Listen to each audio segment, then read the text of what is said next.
June is Pride Month, and we're highlighting local stories and history among the LGBTQ community.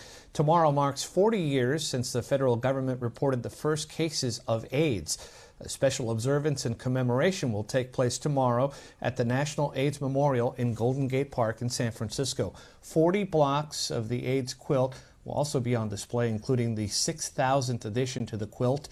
The public will be invited to view it from noon until 6 tomorrow. For more on the significance of our decades of the fight against AIDS and HIV awareness, let's go to John Cunningham, who's joining us now to talk about this pretty special moment. John, good morning. I wanted to ask you right off the bat. Yes, good morning. I was in San Francisco. I'm going to date myself here, but I remember in San Francisco when the epidemic began. It's been 4 decades now. Where are we? Are we making progress? Do you think we're doing enough still? Well, first of all, thank you for having me this morning. 4 decades into this, we still have so much work to be done.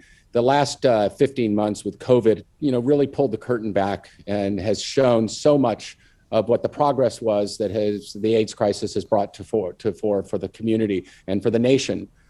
Any of your viewers that have got that shot of hope in their arm through a vaccine did so because of the emergency use authorization, which was founded in its roots within the AIDS crisis. It's bittersweet. We're so pleased that there's a vaccine for COVID-19, but we never thought we would be sitting here 4 decades in and still having no vaccine. We've made great progress relative to the treatment with the cocktail that came in 1996, but we have so much more work to be done. And aside from that, it is still the stigma and prejudice and discrimination upon those that are impacted, and the internalized stigma is something that we still need to battle and still need to fight. So, John, how are you getting a new generation of people invested in taking on or continuing this fight for some of the elders who may be aging out? How are you going to keep it going? I think it's important as we look as a nation at what we are doing relative to justice and what our nation needs to do regarding equity in the healthcare system and access. I think that was really what was the clarion call in the early days of the crisis, for the AIDS crisis, which was, activists getting off the sidelines. With the quilt that you're looking at right now was one of the greatest activist teaching tools.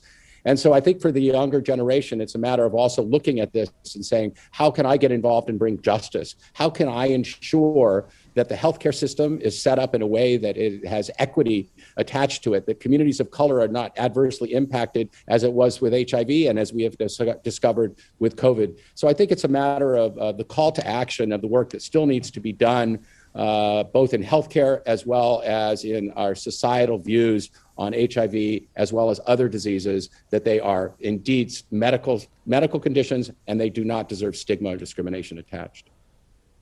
John, you mentioned COVID-19, and that's interesting because I think a lot of people are more aware of how we fight diseases now because it impacted every single one of us. Do you think that some of that awareness can help in the fight against AIDS?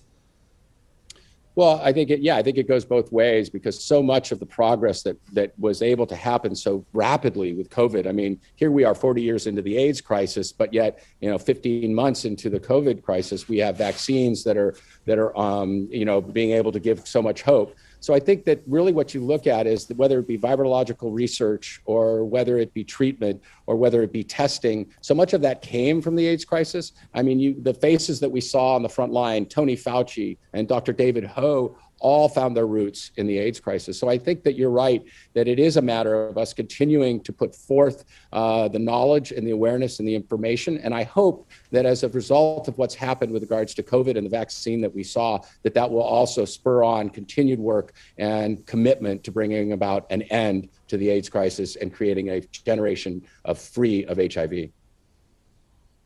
Well, John, have a night. I don't know if you could call. I guess it is a celebration. I mean, I hesitate to say, but it's also a remembrance of those who died. So maybe it's a celebration of the progress you've made and a remembrance of those who have come before. Have a good time this weekend if you can in remembering all those people.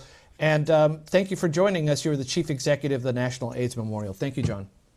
Thank you so much. All right. Happening today, Mayor London Breed will join the LGBT Historical Society for the unveiling of the original rainbow flag. That rainbow flag was designed here in San Francisco by artist and activist Gilbert Baker in 1978. Since then, it has become a worldwide symbol.